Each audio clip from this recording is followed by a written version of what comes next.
Saudi pro league ക്ലബായ അൽ നസറുമായി ഇടഞ്ഞു നിൽക്കുന്ന Rono പുതിയ തട്ടകം തേടുന്നതായാണ് വിവരം. കിരീടം നേടിക്കൊടുക്കാനായില്ലെങ്കിലും സൗദി പ്രോ ലീഗിനും അൽ നസറിനും ലോകത്താകമാനം ആരാധകരെ സൃഷ്ടിച്ചു കൊടുത്തത് റോണോയാണ്. റോണോയെ പിന്തുടർന്ന് ആ മരുഭൂമിയിലെത്തിയ ദേശാടനക്കാർ ഏറെയുണ്ട്.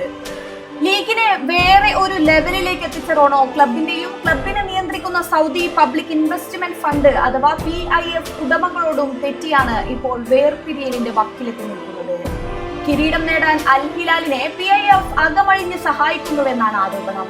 ഹിലാലിന്റെയും അൽ നസറിന്റെയും വേറെയും രണ്ട് ടീമുകളുടെയും ഓണർഷിപ്പ് ഇതേ PIF-നാണ്. എന്നാൽ ഈ പിണക്കങ്ങൾക്കിടയിലും ലീഗിൽ ഗോൾ വേട്ടയിൽ 2ാം സ്ഥാനക്കാരൻ റോണോ തന്നെയാണ്. ഒന്നാമതുള്ള അൽ അഹ്ലിയുടെ ഇവാൻ ടോണിയേക്കാൾ ഒരു ഗോൾ മാത്രം പിന്നിൽ. സീസൺ പൂർത്തിയാകുമ്പോഴേക്കും അതും റോണോ തൂക്കുമെന്നുറപ്പാണ്. എന്നാൽ നിലവിലെ സാഹചര്യത്തിൽ സീസൺ റൊണാൾഡോ മുഴുമിപ്പിക്കുമോ എന്നതാണ് ചോദ്യം.